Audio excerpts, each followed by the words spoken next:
तो welcome two mission agree. और आज हम पढ़ेंगे जो हम प्रीवियस ईयर में प्रीवियस जो है डे हम जो बताए थे आपको धान फसलों की खेती जो कि सेकेंड चैप्टर था, और इनके साथ साथ हम कुछ एक्स्ट्रा पॉइंट भी बताए थे, तो उस पर हम इस लेक्चर में बात करेंगे। ओके गाइस, तो आप सभी रेडी रहिए उस पर बात करने के लिए। और सबसे पहले जो हम बात करेंगे वो आपको सबसे पहले ICR 2009 का जो है 2019 का जो है क्वेश्चन हम आपको कराएंगे। ठीक, 2019 का क्वेश्चन पे हम बात करेंगे। 2019 का क्वेश्चन पे हम अभी बात करेंगे। ओके, जो कि 2019 में पूछा गया क्वेश्चन है और जो आपको हम पढ़ा चुके हैं। ठीक, उस पर सबसे पहले हम बात करेंगे। BCC का फॉर्म में अभी लेट है प्रवीण कुमार, अभी लेट है BCC का फॉर्म में। ठीक, आपको हम उसका इन्फॉर्मेशन का आपको एक वीडियो हम बता चुके हैं BCC का फॉर्म के बारे में। ठीक, जो कि BCC का फॉर्म है उनका जो है डिस्क्रिप्शन में हम दे देंगे, या तो आप जाके देख सकते हो यूट्यूब सेक्शन में जाके, वहाँ पे लिखा होगा तो आप वहाँ से चेक कर सकते हो। हाँ हाँ, आज संडे है, आज सब फ्री हो, इसलिए आज हम 11-10 से क्लास लगाए हैं। नहीं तो पर डे जितने बजे क्लास चलती है उतने बजे ही आप लोग का क्लास चलेगी। ओके, और आज रात में भी क्लास होगा क्योंकि कल किसी टेक्निकल इश्यूज़ की वजह से नहीं हुआ था। तो चलिए अब स्टार्ट करते हैं। हम सबसे पहले ICR के कुछ क्वेश्चन आपको करा दे। ओके, कुछ क्वेश्चन आपको करा दे, उसके बाद हम आगे चलेंगे। और अभी तक अगर आप सभी टेलीग्राम ज्वाइन नहीं किए हो तो सबसे पहले टेलीग्राम ज्वाइन कर लो। ओके, तो चलिए, तो आपको जो हम बताए थे आपको प्रीवियस क्लास में, ठीक पिछली क्लास में, तो उनसे जो है ICR में 2019 में जो उनसे 3 क्वेश्चन से 4 क्वेश्चन पूछे गए हैं। ठीक, तो आप सभी आंसर करिए। ICR का क्वेश्चन है ये। ठीक, ये ICAR का क्वेश्चन है। ठीक, तो आप सभी आंसर करिए कमेंट सेक्शन में। ओके, तो आपका फर्स्ट क्वेश्चन आता है जो कि हम आपको बताए हुए थे पिछली वीडियो में। ठीक, बताइए टमाटर जो है, टमाटर किस कुल का है? टमाटर जो है, टोमेटो जिनको हम बोलते हैं, ठीक, टमाटर वो किस कुल का है? ये ICR में पूछा गया क्वेश्चन है, किस कुल का है? ऑप्शन आपको दे रहे हैं। ठीक, आपका पहला ऑप्शन है लेग्यूमिनेसी। ठीक, दूसरा है कुसीफेरी, तीसरा है आपका सोलेनेसी, और चौथा है आपका कुकुरबिटेसी। बताइए, जल्दी से बताइए, आंसर बताइए। सोलेनेसी बता रहे हैं। ठीक ठीक ठीक, चलिए इसका आंसर अभी हम बताएंगे। तब तक आपसे बताए, तब तक हम दूसरा क्वेश्चन में बात कर रहे हैं। ठीक, तब तक आप दूसरा क्वेश्चन बताइए, इसका वीडियो के लास्ट में बता देंगे। दूसरा बताइए जो कि कल का क्वेश्चन है, ये जो बेसिक एग्रीकल्चर का क्वेश्चन है फर्स्ट। ठीक, दूसरा बताइए सेरीकल्चर, बहुत सारे स्टूडेंट पूछे थे सेरीकल्चर के बारे में।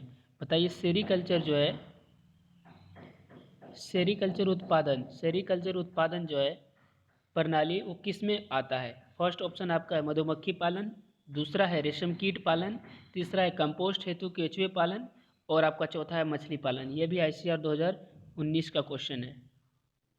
बताइए sericulture is related to which type of production? अब बताइए। रेशम बता रहे हैं डी। ठीक है, रेशम प्रवीण कुमार और काजल कुमारी रेशम कीट पालन, संतोष कुमार कंपोस्ट पालन। चलिए सही आंसर बताइए, आप सभी सभी बताइए। डी बता रहे हैं। अच्छा, आप भी बता रहे हैं संतोष कुमार डी मछली पालन। ठीक है, सभी बताइए जल्दी से,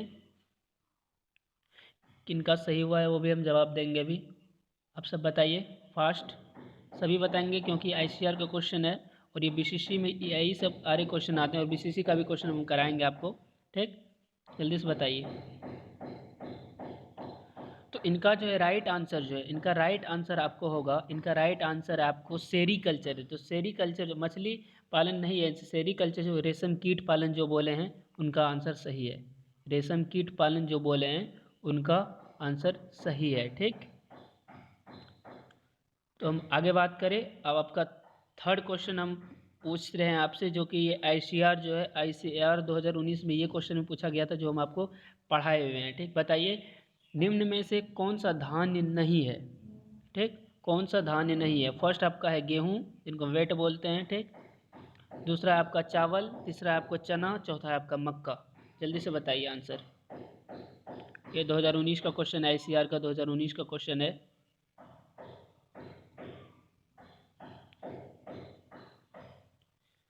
और क्वेश्चन नहीं समझे? क्वेश्चन ये है कि किस फसल जो है को हम जो है धान्य मतलब हुआ क्या, जिसको हम यानी सिर्फ एक होता है दलहनी होता है, ठीक, एक होता है धान्य होता है, ऐसे होता है, ठीक। तो इसमें से जो है कौन सा आप देखिए कि धान्य नहीं है, किस फसल जो दलहनी के अंतर्गत आता है, तो इसका आंसर वही होगा, ठीक। तो इनका आंसर आपको हो जाएगा चना, ठीक, क्योंकि ये इनका जो है हम दाल का रूप में उपयोग करते हैं, पल्सेस के रूप में करते हैं, और सारे जो है वो खाने योग्य होता है, ठीक।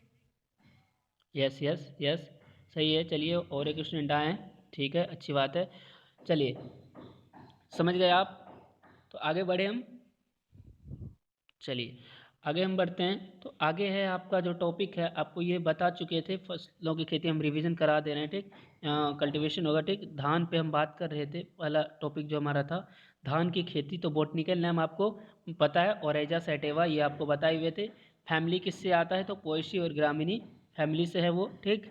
इतना आपको बता दें। ओरिजिन प्लेस आपको बता दिए थे, साउथ ईस्ट एशिया। और आपको ICAR में ये पूछे जाएंगे इंडो वर्मर, 12th में पूछे जाएंगे आपको, 12th में साउथ ईस्ट एशिया, ठीक। क्रोमोजोम नंबर कितना होता है? 2n = 24 होता है, ठीक गाइज। अब देखिए धान के खाने वाले भाग को हम चावल कहते हैं। ये सारे बात हम आपको बता चुके थे, ठीक। कोई प्रॉब्लम होता है इनसे तो आप पूछ सकते हैं। आपको इनका एक परत बता के आपको समझाए थे धान का, ठीक। धान का परत बता के आपको समझाए थे कि धान के बारे में सब कुछ, ठीक। तो ये सारे बता चुके हैं। इसमें एक लोमा होता है, एक प्लिया होता है, ठीक। छिलके को हम क्या बोलते हैं? चलिए कमेंट करके बताइए, छिलके को हम क्या बोलते हैं? बताइए छिलके को हम क्या बोलते हैं? बहुत सुंदर बता रहे हैं आप सभी, हल, ठीक है ठीक है। बहुत सुंदर बता रहे हैं आप सभी, हल, ठीक है।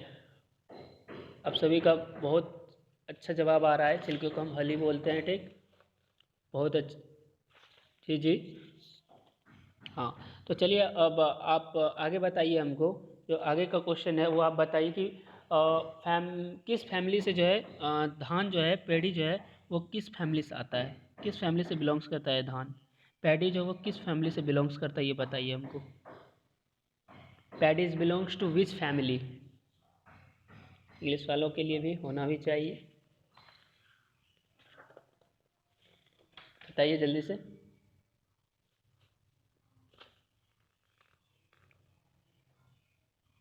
अब बताइए हल को जो है, सही है सही है सही है ग्रामिनी। और एक बताइए, ठीक है, हाँ पोएसी ग्रामिनी, ठीक। विवान सिंह सही बता रहे हैं, ठीक। साक्षी ग्रामिनी, ठीक है, ग्रेमिनी आया, ठीक है ठीक है। चलिए बताइए, नेक्स्ट क्वेश्चन इज, बताइए आप, जब हम हल को हटाने की क्रिया को क्या बोलते हैं हम? प्रोसेस ऑफ रिमूविंग ऑफ हल वी कॉल्ड एज, हम लोग इसको क्या कहते हैं? चलिए विवान सिंह, काजल कुमारी हलिंग, ठीक है, विवान सिंह हलिंग, ऋषभ ऋषु हलिंग, ठीक है। उसको हम क्या बोलते हैं? उसको हम हलिंग बोलते हैं, उसको हम हलिंग बोलते हैं। इसमें क्या होता है, छिलके को जो है धान से हटाया जाता है। और मैं बता रहा हूँ, इनसे आपको सारे क्वेश्चन इसी से पूछे जाएंगे जितना बता, इनसे बाहर धान का एक भी चर्चा है ही नहीं, ठीक। धान का सारा बात जो है यहीं से आता है, और इनसे अधिक क्वेश्चन बन ही नहीं सकता है, ठीक। तो इसीलिए आप बस जितना बता रहे हो उतना ही आपको करना है। चलिए अब नेक्स्ट पॉइंट पे बात करते हैं, ठीक। बताइए, अब बताइए गेहूं का जो है बोनेपन का कारण किसके कारण होता है? बताइए गेहूं का जो है बोनेपन का कारण, अरे यार क्रैश कोर्स के लिए बता रहे, बताइए गेहूं का जो है बोनेपन का कारण किसके लिए होता है? गेहूं का बोनेपन का कारण बताइए किसके कारण होता है?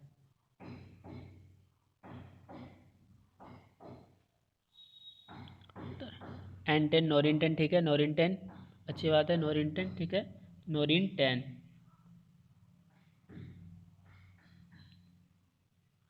ठीक है गाइस, आप सभी का एकदम सही आंसर आ रहा है, ठीक।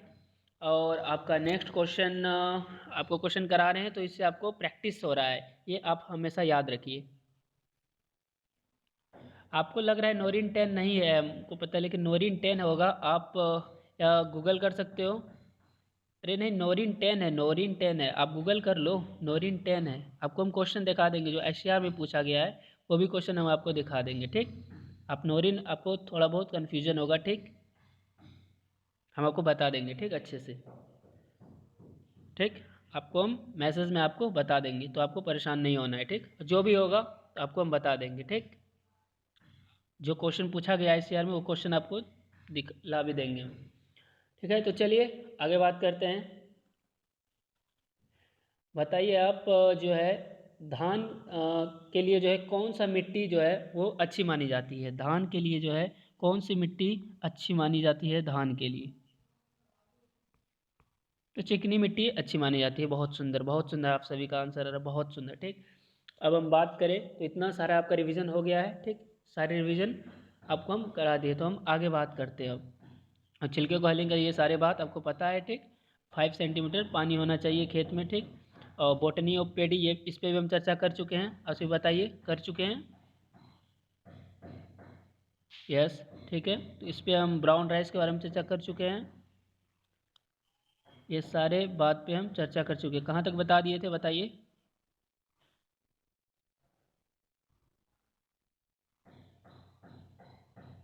धान का नाम, धान का नाम अस अमन बोरो, अस अमन बोरो, धान का नाम होता है अस अमन और बोरो। तो ये भी हम बता चुके हैं अस अमन बोरो के बारे में पिछले लेक्चर में। संकर धान हाइब्रिड राइस के बारे में बता चुके हैं। सर्वाधिक, सबसे पहले जो हाइब्रिड कौन देश दिया था, बताइए।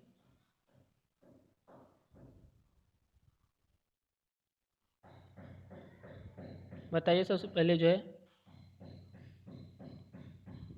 सही बताइए, जल्दी से बताइए।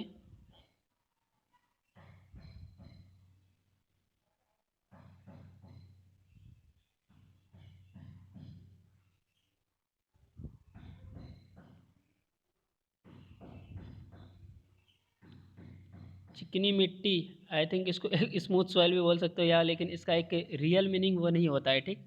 Real meaning I think clay loamy soil का एक टाइप्स है, ओके।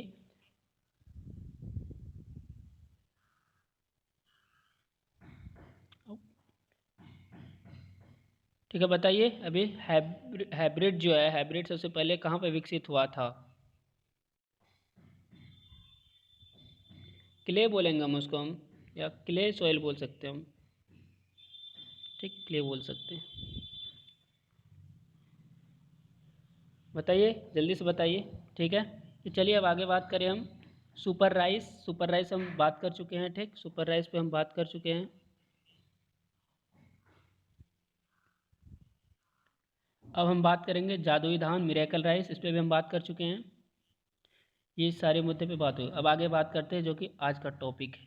तो ऑल इंडिया राइस रिसर्च जो है कोऑर्डिनेटेड प्रोजेक्ट प्रथम जो है मक्के की फसल का बना था, ये भी हम बता चुके हैं। और ये भी हम आपको बता चुके हैं, जो पूछे थे ये लगभग में होता है, ठीक।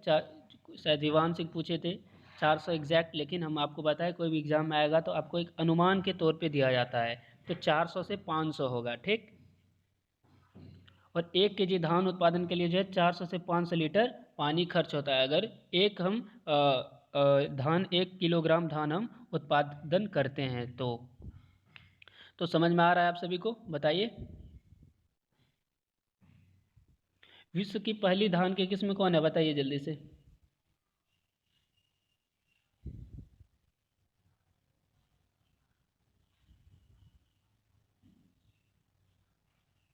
पेज नहीं दिखता है, अच्छा अच्छा दिखेगा, कोई टेंशन नहीं लेना है। TN1, जल्दी बताइए, आप सभी बताइए।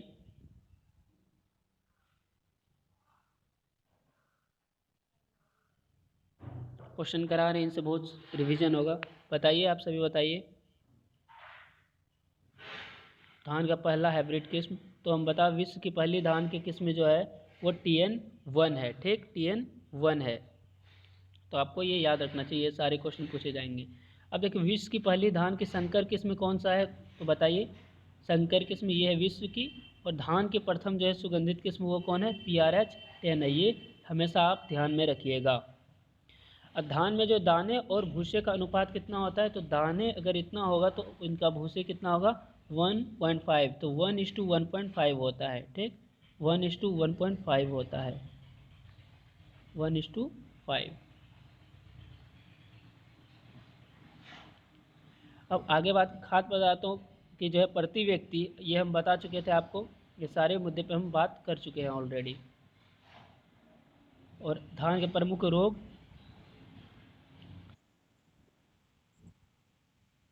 यस यस यस, 1:1.5 ही होगा, 1:1.5 होगा, वही तो हम बताएं आपको कि धान में जो है दाने का जो है भूसे का अनुपात 1:1.5 होगा, 1:1.5 होगा, ठीक, समझ में आया? आगे बढ़े।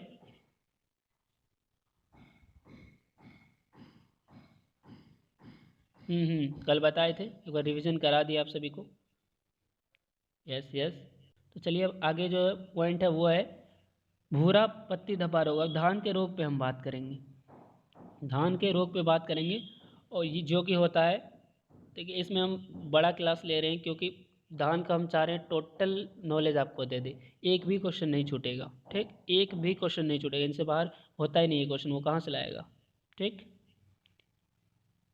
ठीक है गाइस। तो इसीलिए मैं आपको चाह रहा हूँ आपको ये सारे कंप्लीट कर देना।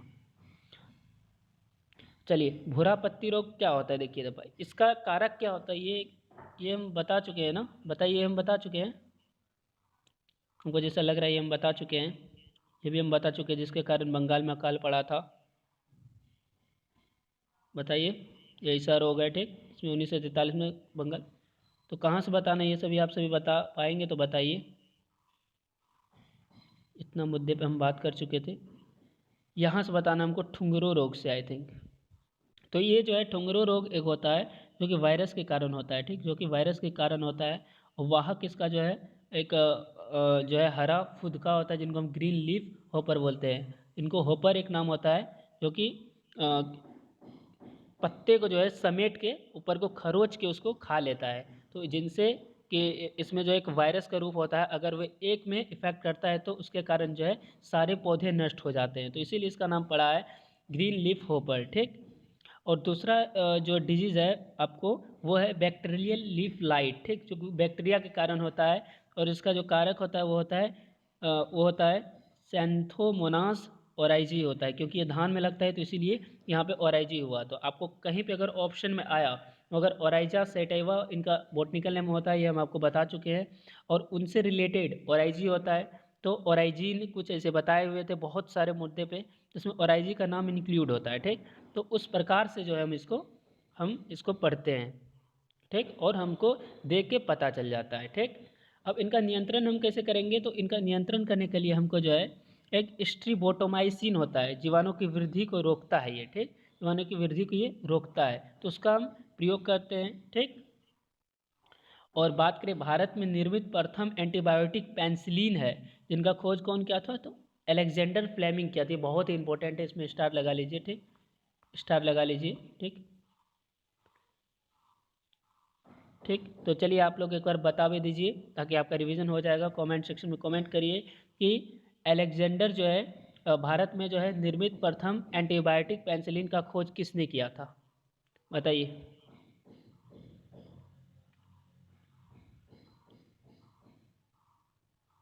अलेक्जेंडर फ्लेमिंग, कोड आप सभी बताइए ताकि आप सभी का रिवीजन हो जाए और आप कभी नहीं भूलोगे। ओके ओके, कोशिश रहेगी, या फिर मैं कोशिश करूँगा इसको यूट्यूब पे भी अपलोड करने का। अब जितने बार देखोगे आपका उतना ज़्यादा रिवीजन होगा, आप बार बार देखोगे तो आपको टोटली आपको याद हो जाएगा। या Alexander Fleming, good, Alexander Fleming. बताओ ये सारे धान के बारे में इतना कुछ आप पढ़े थे, बताइए, सच सच बताना यार, सच सच बताओ। नहीं, गुड। और अभी आपको और बहुत सारी जानकारियाँ लेना है, ये तो अभी स्टार्ट है, तो इसीलिए क्या मैं इतना डीप तक जाऊँ, अभी भी बता दो आप सभी। ऐसा नहीं कि मैं आपको डीप ले जाऊँ तो आप बहुत सारे 12th वाले बोलेंगे फिर। यस यस, ठीक है, ठीक है।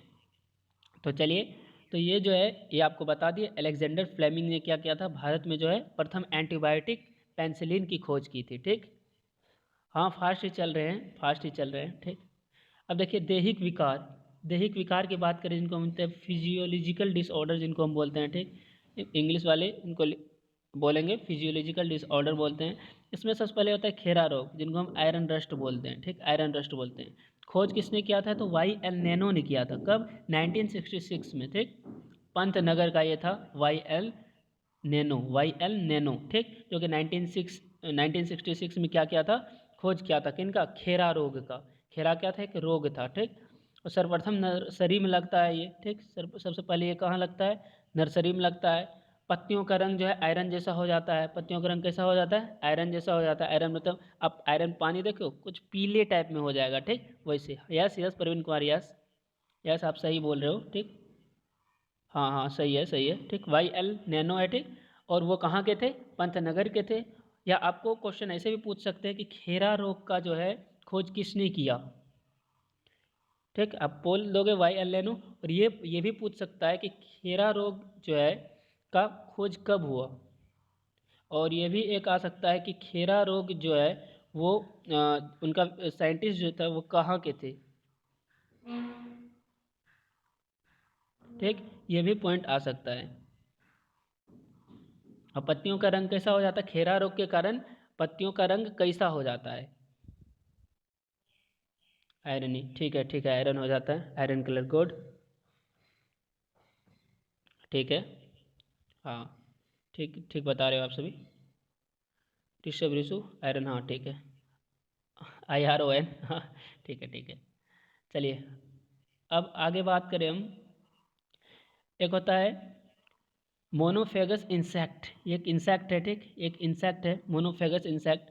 ये कीट केवल एक ही फसल को हानि पहुंचाता है। ये क्या करता है? ये सारे फसल को हानि नहीं पहुंचाता है, ये एक ही फसल को हानि पहुंचाता है। बहुत सारी जो फसल लगे होते हैं उसमें से मोनोफेगस इंसेक्ट क्या, मोनो मतलब क्या होता है? सबसे आप बताइए मोनो मतलब क्या होता है? इससे इससे ही पता चलता है ना आप लोग को। मोनो मतलब क्या होता है बताइए? बहुत बार यूज आएंगे ये सारे वर्ड। मोनो मतलब क्या होता है? वन। और डाई मतलब क्या होता है? दो, ठीक है, अच्छी बात है। मोनो, डाई, ट्राई, ठीक, टेट्रा, पेंटा, हेक्सा, उसके बाद आपको हेप्टा, ऑक्टा, नोना, डेका, ठीक, ये सारा आपको याद रखना चाहिए। डेकेन, नन डेकेन, अन डेकेन, डो डेकेन, ये सारे आपको याद रखें। ये सारे एक वर्ड्स है, ठीक, जो इसमें आपको काम आते हैं, ठीक। तो ये जो है एक क्या किस में यूज होता है इसका? तो मोनोफेगस इंसेक्ट जो है ये कीट केवल एक ही फसल को हानि पहुंचाते हैं, केवल एक ही फसल को हानि पहुंचाते हैं। अब एक आता है पॉलीफेगस इंसेक्ट। पॉली मतलब क्या होता है बताइए? पॉली मतलब क्या होता है? उससे ही पता चलता है ये इंसेक्ट क्या करता होगा। Many, good. पॉली मतलब होता है मैनी, ठीक। तो मैनी मतलब ये बहुत सारे जो है फसलों को हानि पहुंचाता है।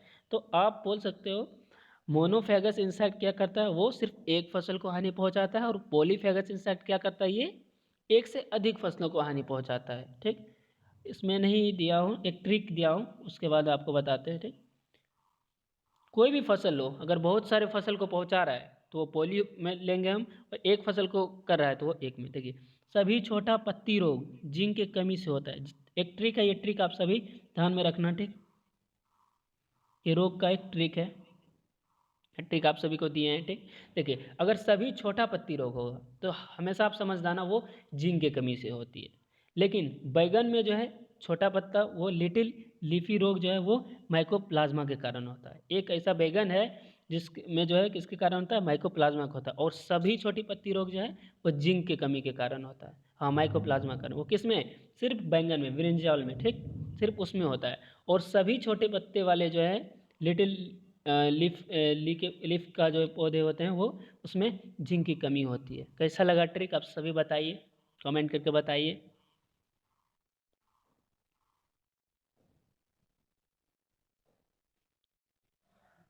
Yes yes yes yes, lack of zinc, बहुत सुंदर बहुत सुंदर। या जिंक का उसमें कमी होगा, ठीक है। डिफिशियंसी यहाँ यूज़ नहीं होता, यहाँ लैक यूज़ होता है, ठीक। और आगे जो पॉइंट है, यस, चलिए, मक्का का सफ़ेद कली का रोग भी जिंक के कमी से होता है। सफ़ेद कली का रोग जो है वो भी जो है जिंक की कमी से होता है। तो जिंक की कमी से ये सारे रोग होते हैं, ठीक। ये सारे रोग जो है जिंक की कमी से होते हैं, ठीक। तो आपको अगर पूछ लेगा कि बताइए कि ये एक छोटी पत्ती देगा, इसमें जो आपको पूछेगा कि बताइए ये किसके कमी से जो है इसमें ये रोग हुआ है, ठीक। बताइए, छोटी पत्ती रोग। छोटी पत्ती रोग किसके कमी से हुआ है? आप बोल दोगे जिंक की कमी से। अच्छा अच्छा, बुक में पढ़े था। अच्छा, हो सकता है वो भी वर्ड यूज किया होगा, लेकिन लैक ठीक रहता है, ठीक। और बताइए आप, जितना पूछे वो, अब वो बताइए आप कि बैंगन में जो है लिटिल लीफी रोग जो है वो किसके कारण होता है? बताइए।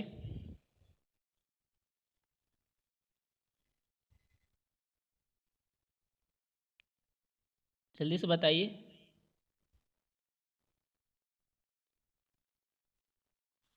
चलिए, जिंक सही बता रहे हैं। चलिए, अच्छी बात है। अब हम आगे पे बात करेंगे प्रमुख कीट। वो रोग पे बात था, अब कीट पे बात हम करेंगे, ठीक। प्रमुख कीट होता है, कीट में होता है सबसे पहले yellow steam borer. Yellow steam borer, ये 12th का बुक में आप पढ़े होंगे, ये सारे कीट का नाम। मोनोफेगस ये बताए हुए थे, ये भी एक कीट होता है। डेड हर्ट एक होता है, ठीक। ऊपरी सिरा नष्ट हो जाता है, ठीक में, ठीक। एक होता है डेड हर्ट, ये भी 12th में था, ये भी 12th में है, ये भी 12th में, आप सभी पढ़े होंगे। बताइए कौन कौन पढ़े हो।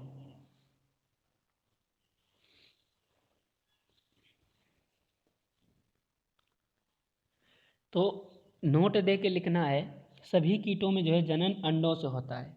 सभी कीट जो जितने कीट होते हैं उसमें जो है जनन किससे होता है? रिप्रोड्यूस वो कैसे करते हैं? तो एग से करते हैं, ठीक। ओके, इससे रिप्रोड्यूस करते हैं, एग से करते हैं, ठीक। जिसे हम ओविपोरस बोलते हैं, जिनको अंडा से जो भी प्रोड्यूस होता है, ठीक, प्रोड्यूस होता है, उसको हम ओविपोरस बोलते हैं। और जो बच्चा देता है उसको हम क्या बोलते हैं? बताइए, बताइए।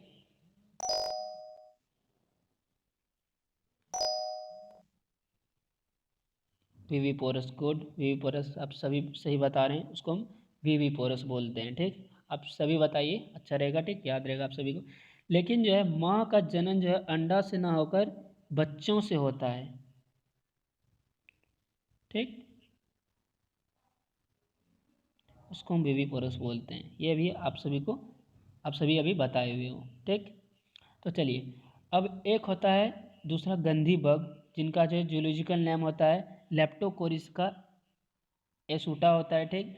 यह कीट जो क्या करता है, दुग्धावस्था में जो है वो आक्रमण करता है। जब मिल्क का प्रोडक्शन होता है तब ये क्या करता है? अटैक करता है, ठीक। ये इनको हम बोलते हैं गंदी बग रोग। जब जो है धान के खेत में जो है जब वो मिल्की में होता है, ठीक, दुग्धावस्था में होता है, ठीक। तो वो क्या करता है? अटैक करता है ये रोग, उस ये कीट उस पर, ठीक। तो जिनका आपको इसमें इसका सिर्फ ये पूछेगा, आपको जूलॉजिकल नेम पूछेगा, ठीक। उसको आप अच्छे से देख लेना। हाँ, सही है, सही है, डिसएबिलिटी आप सही बोल रहे हो। साक्षी, यू आर ऑल्सो राइट। चलिए, अब कीटों के गन का ट्रिक देखिए। सबका एक ट्रिक है, ठीक। देखिए, कहीं पे भी आपको छेदक रहता है, ठीक, पत्ती छेदक रोग, उसमें आप क्या बोलोगे? पेपिडोटेटेरा बोलोगे, ठीक। आपको लार्वा में बात करें, लार्वा आप सभी समझते हो, तो ठीक। आपको वो मिला होगा तो उसमें होता है कैटरपिलर होता है, ठीक। आपको बग होपर जिसमें हेमीपेट्रा होता है, ये सारे इनके ट्रिक है। अब नेक्स्ट आपका हुआ हरा फुद का। ये ग्रीन लीफ होपर जिनको बोलते हैं, इनको शॉर्ट हम GLH बोलते हैं, ग्रीन लीफ होपर, ठीक। इसमें क्या होता है? यह धान में ठुंगरो रोग का वाहक है। ठुंगरो रोग आपको बता चुके हैं, ठीक। अब जाके पहले देख लीजिए अगर अभी तक आपको पता नहीं है, ठीक। और दूसरा आपको है भूरा, जो है भूरा फूद का ब्राउन प्लांट होपर, ठीक। इनको हम BPH बोलते हैं, ठीक। आपको ये पता है। और इनका वेक्टर क्या होता है? तो टुंगरो डिजीज होता है, ठीक। टुंगरो रोग आपको बता चुके हैं हम। एक होता है भूरा फूद का, जिनको हम ब्राउन प्लांट होपर PH बोलते हैं, ठीक। ठीक। अरे आप सभी आपस में अब बात मत करो, ठीक। यहाँ पे फोकस करो क्लास पे।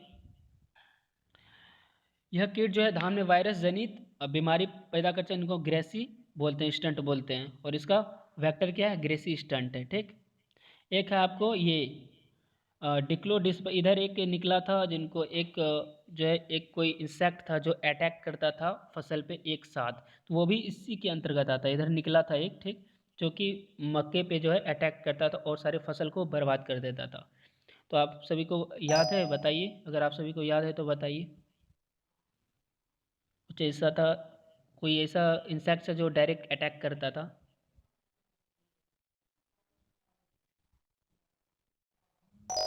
बताइए आप सभी।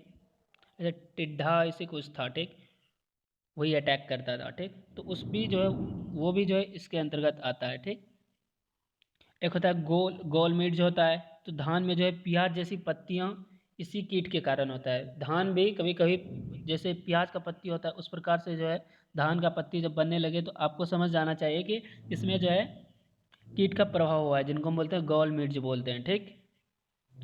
अब हम सीड रेट की बात करें तो धान के बीज दर देखिए, अगर हम ब्रॉडकास्टिंग मेथड करते हैं तो उसमें 100 किलो प्रति हेक्टेयर होता है, ठीक। अगर हम सीड ड्रिल मेथड से धान का बुआई करते हैं, ठीक, तो हमको 60 केजी प्रति हेक्टेयर होता है, पर हेक्टेयर। अगर हम बासमती राइस का करते हैं तो उसका प्रोडक्शन होता है 30 से 40 केजी प्रति हेक्टेयर। अगर हम हाइब्रिड पैडी को करते हैं, हाइब्रिड धान को करते हैं, ठीक, कि संकर धान को, तो 12 से 15 किलो प्रति हेक्टेयर। डिपोट की बात करें तो 15 से 30 और एसआरआई की तो 5, ठीक।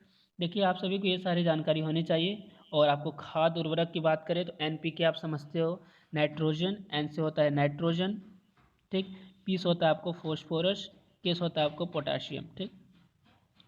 ये सारे आपको पता है। अब देखिए इसमें जो है सबसे पहले नाइट्रोजन जो 100 किलोग्राम प्रति हेक्टेयर हम देंगे, उसके बाद आपको फॉस्फोरस 60 किलोग्राम प्रति हेक्टेयर देंगे, ठीक। और उसके बाद जो है पोटाशियम 40 किलोग्राम देंगे। इसको हम 60-40 इसका रेशियो आप मिलाइए, ठीक। अब फिर हमको बताइए 40, 60, 100 का आप रेशियो बताइए, ठीक। तो उस रेशियो में हम देंगे और उसके बाद जो है गोबर की खाद 100 कुंटल हम प्रति हेक्टेयर, ये 15 दिन पहले देंगे। कितना? 15 दिन पहले देंगे, 15 दिन पहले हम देंगे इसमें, ठीक। 15 दिन पहले क्या देंगे? गोबर की खाद हम देंगे। ये बात आपको समझ में आ गया? बताइए एनपी के बारे में, खाद के बारे में समझ में आ गया या और बताए खाद के बारे में? जल्दी से बताइए। सीधी बुआई जो एक लाइन से किया हो, ठीक। अब सीड्रिल वो भी एक लाइन से होता है, ठीक। बताइए जल्दी से बताइए। उसमें जो है सीधी बुआई में भी ये होता है, जो प्लांट से प्लांट का डिस्टेंस वो इक्वल होता है आपको, ये सारे होते हैं उसमें। बताइए खाद उर्वरक वाले आपको समझ में आ गया है?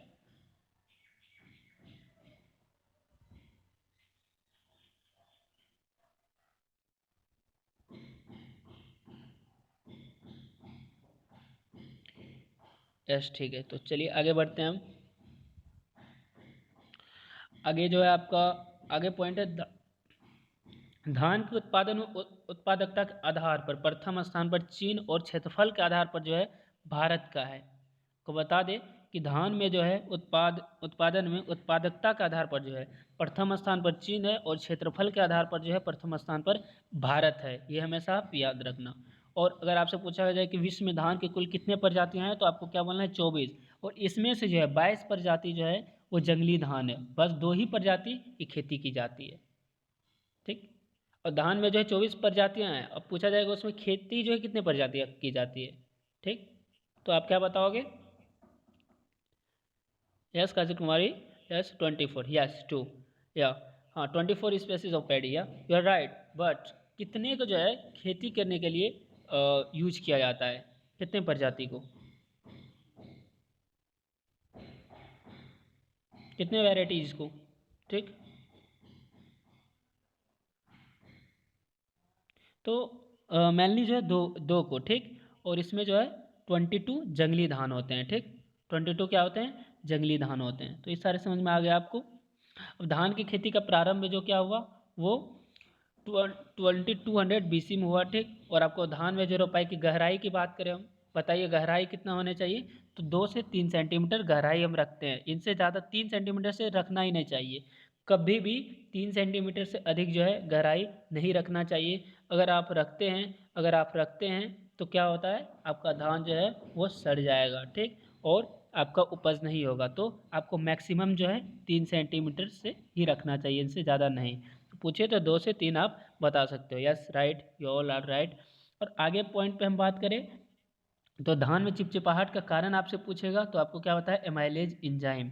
तो धान में जो है चिपचिपाहट वो किन के कारण होता है? तो आप सभी क्या बताओगे? एमाइलेज एंजाइम के कारण होता है, ठीक। ये क्वेश्चन वेरी वेरी इंपॉर्टेंट है, इनको आप स्टार लगा लो, ठीक। यस यस, ये बहुत ही इम्पोर्टेंट है। आप सभी इसको स्टार लगा लो, लगा लिए हो? ठीक है। और फर्स्ट लेक्चर तो आपको अपलोड है ऊपर में, एक पॉइंट नहीं छोड़े, कोई पॉइंट नहीं छोड़े हैं।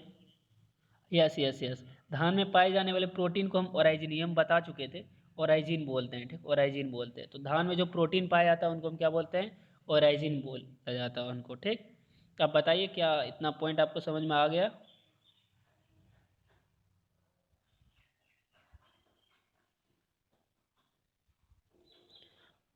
ठीक, और इसको हम यूट्यूब पे भी अपलोड कर देंगे, ठीक। और आप सभी वहाँ पे कमेंट करके हमको ज़रूर बताइएगा और उसको शेयर करिए, ठीक, ताकि फिर अगले अच्छे से और मैं आप सभी को बता चुका हूँ, ठीक। Present of protein in paddy origin, yes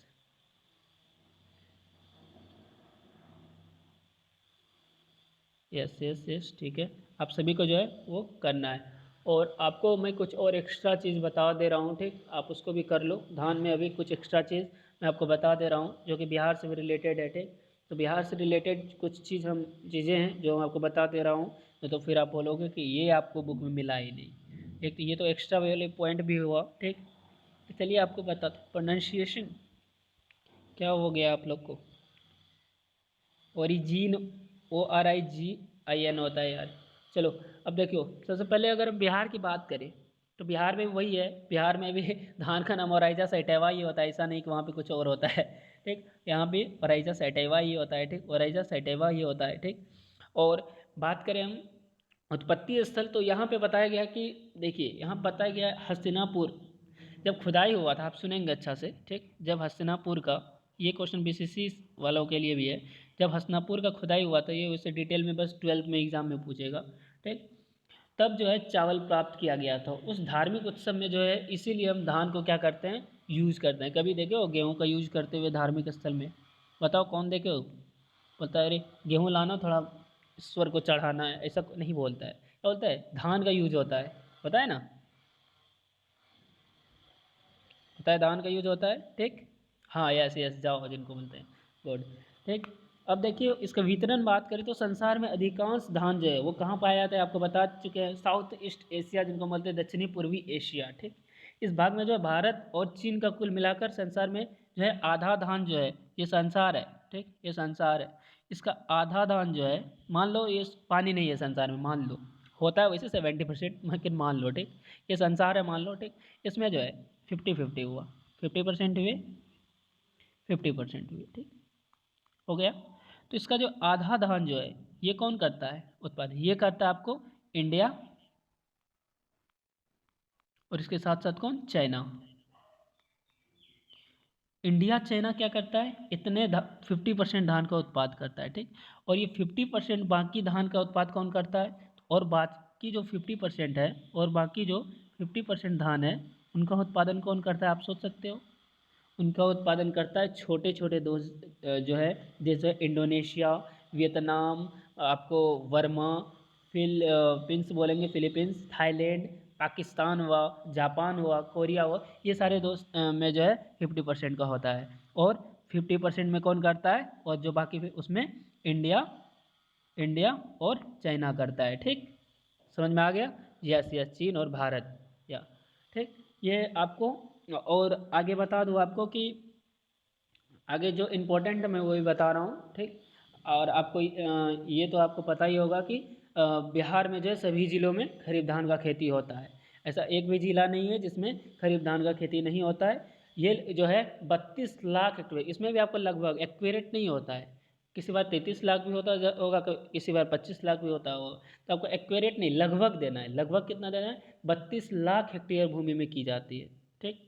ये आपको लगभग में देना है, ठीक। और बिहार में जो एक कोसी क्षेत्र होता है जिनको मिथिलांचल क्षेत्र बोलते हैं, कोसी क्षेत्र को क्या बोलते हैं? मिथिलांचल क्षेत्र बोलते हैं। कोसी क्षेत्र को हम बोलते हैं मिथिलांचल क्षेत्र बोलते हैं, ठीक।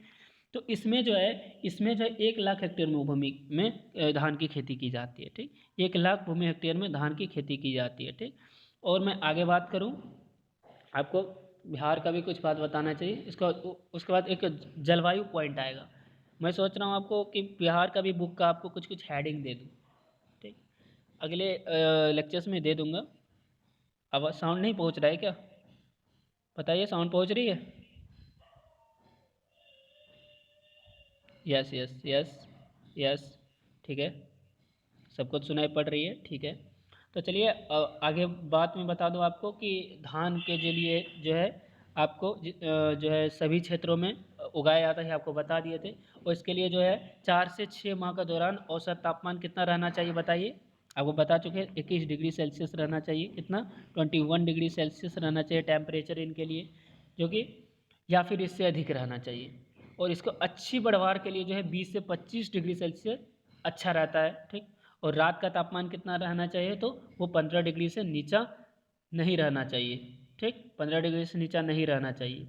और धान का बीज जो है 10 डिग्री से कम और 40 डिग्री से ज़्यादा पर अंकुरित नहीं होता, ये ध्यान रखना। धान का बीज जो है, धान का बीज कब अंकुरित नहीं होता है? या तो टेम्परेचर 10 डिग्री से कम हो तो नहीं होगा, अगर टेम्परेचर 40 डिग्री से अधिक हो तो धान का जो है प्रोडक्शन नहीं हो सकता है। साउंड नहीं पहुंच रही है क्या आप सभी तक? बताइए, साउंड पहुंच रही है? सभी बताइए जल्दी से। बहुत सारे स्टूडेंट बोल रहे नहीं पहुंच रही। साउंड पहुंच रहा है? यहाँ तो साउंड फुल है, पहुंचना चाहिए। हाँ पहुंच रहा है, पहुंच रहा है, ठीक है ठीक है ठीक है ठीक है ठीक है। चलिए, और जिनको नहीं पहुंच रहा था उनको भी पहुंच रहा होगा, ठीक है। तो चलिए, और आगे जो है आपको इतना बता दिया। आपको खरीफ जो है, खरीफ ऋतु का हम मई जून में करते हैं, हम बता चुके हैं। उसका कटाई हम अक्टूबर नवंबर में करते हैं। बोरों का हम अक्टूबर नवंबर में बोते हैं, अप्रैल में काटते हैं। आज ही धान का खत्म कर दे रहे हैं, ठीक। गर्मा को हम मार्च में काटते हैं, जून जुलाई में काटते हैं और मार्च में लगाते हैं, सॉरी, ठीक। मृदा की बात करें तो आपको बता चुके हैं, इनके लिए पीएच मान 4 से 7.5 होना चाहिए, ठीक। अच्छा माना जाता है इनके लिए, ठीक। और उपयुक्त भूमि के लिए जो है, सबसे उपयुक्त भूमि के लिए 6.5 होना चाहिए, ठीक, जो कि 4.0 से 7.5 के अंदर आता है। तो आपको पूछा जाए कि धान के लिए जो है अच्छा पीएच जो है इसका भूमि के लिए, तो आप बोलना 4 से जो है 7.5 तक, ठीक, ओके। और इसका एक किस्म किस्म की बात करें तो इसका बौनी किस्म होता है, और इसका बहुत सारे किस्म, पकने की अवधि की बात करें इसमें आता है आपका, ठीक। जो कि बहुत सारे दान जो सूखा सहन करता है, एक दान लंबा होता है, तो इसमें हम बात करेंगे जैसे अगर तुरंता, प्रभात, सहभागी, ये बौनी किस्म हुआ। शुष्क सम्राट, सबोर दीपिये, इसका दाना लंबा होता है आपको। और भी बोले कनक, राजेंद्र, श्वेता, तो ये भी बौनी किस्म है, जो कि कम वर्ष वाले स्थान में होता है। इसका एक आपको चार्ट हम प्रोवाइड कर देंगे, ठीक, जो कि हम करते हैं एनहांसमेंट शीट में, वो आपको दे देंगे, ठीक। उसको देख के आपका हो जाएगा, ठीक ठीक, वो सारे को देख के आपको हो जाएगा। और भी बहुत सारे ऐसे होते हैं, ठीक। और या सीता, सीता भी वो भी बोनी किस्म होता है, ठीक। सीता जो बोल रहे हैं वो भी बोनी किस्म होता है, और वो भी जो है कम वर्षा वाले मध्यम और ऊंची ज़मीन के लिए बेहतर होता है, ठीक। और आगे बात करें भूमि की तैयारी, तो इसकी जो है बिहार में बिचड़ा तैयार करने के लिए विधि से धान की खेती की जाती है, कि ताकि बिचड़ा तैयार हो। और मैं बता दिया था हाइब्रिड धान का जो है बिचड़ा नहीं करना चाहिए तैयार, ठीक।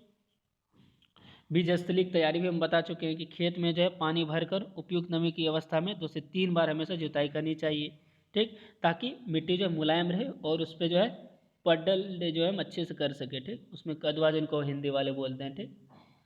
रोपनी के लिए जो है मिट्टी पलटने वाले हल को जो है हम 20 से 25 सेंटीमीटर ग्रीष्मकालीन गहरी जुताई कर देंगे। ये सारी बात हम बता चुके हैं, लेकिन आपको एक रिवीजन के लिए हम बिहार वाले अगर बोलेंगे नहीं है तो ये सारे आप एनसीईआरटी बिहार का निकालना, ठीक, और देखना, उसमें आपको सारे मिल जाएंगे, ठीक।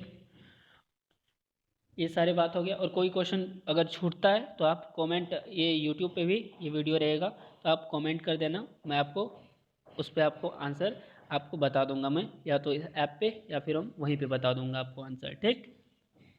बीजोपचार इसका कैसे करते हैं, तो ये सारी छूट क्या थी, एग्रोसेन जीएन नामक से करते हैं, ठीक, या फिर सेरेसन से 2 ग्राम जो है प्रति किलोग्राम बीज का उपचार करना चाहिए, ठीक। किसके? एग्रोसेन जीएन नामक, एग्रोसेन जीएन नामक, इंग्लिश में लिख दे, एग्रोसेन जीएन नामक से हम करते हैं, उपचार करते हैं, ठीक। ये वेरी इंपॉर्टेंट है, तो आप सभी इसको आप हमेशा ध्यान में रखना, ठीक।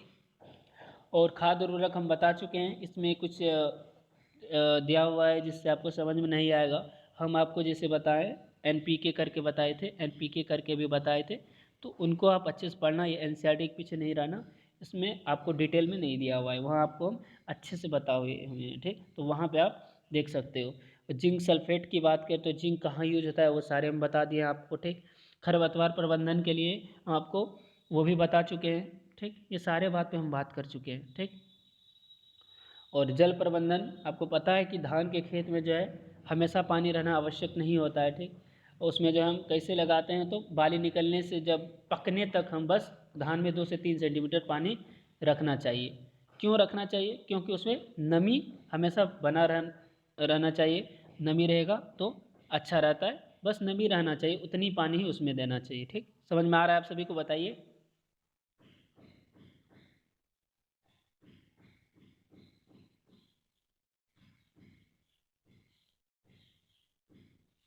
और जो है कटाई के समय जो है 24% और भंडारण के समय 14% हमेशा नमी रहे, ठीक। और धान को अच्छी तरह सुखा के भंडारित करना चाहिए, ठीक।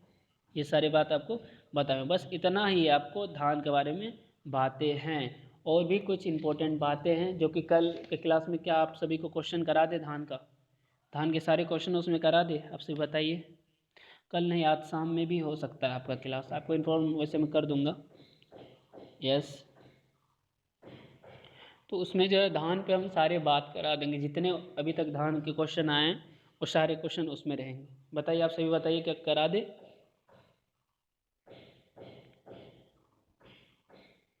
यस, तो आप सभी शाम में कितने बजे फ्री हो? कितने बजे आप लोग का क्लास का टाइमिंग है? बताइए। यस यस, 8 बजे। शाम की बात कर रहे हैं हम, 3 से 4।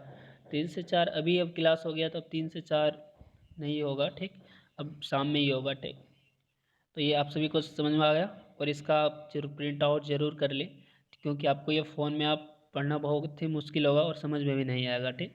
तो आप लोग प्रिंट आउट हमेशा करके रखें ताकि आप लोग अच्छे से इसको समझ पाएँ। और भी क्योंकि ऐसे ऐसे बहुत सारे पॉइंट अभी हम आपको बताएंगे। और बीसीसी में इनसे बाहर आईसीएआर, बीएचयू और बीसीसी में धान से क्वेश्चन आएगा ही नहीं, 100% मैं गारंटी देता हूँ। और जो क्वेश्चन मैं कराऊंगा उसमें भी कुछ एक्स्ट्रा मैं ऐड करूँगा, उनसे अगर आगे पूछे फिर आप हमको बोलिएगा, उनसे आगे नहीं पूछेगा, ठीक। तो आपसे मैं फिर यही कहना चाहूँगा कि आप इस पीडीएफ का जीरोक्स करवा लें और फिर पढ़ें, ठीक। ताकि आपको लाइन बाय लाइन आपको अच्छे से समझ में आ जाए, ठीक। जिनको जिनको पीडीएफ मिल रहा है वो जीरोक्स जल्द ही जाके करवा लें, ठीक। ठीक है, अब हम मिलते हैं नेक्स्ट लेक्चर में, ठीक। ठीक है, बाय, थैंक यू। और अगर आपको अच्छा लगे वीडियो तो यूट्यूब पे अपलोड होगा, लाइक कमेंट और शेयर करना नहीं भूलिएगा, ठीक है। धन्यवाद।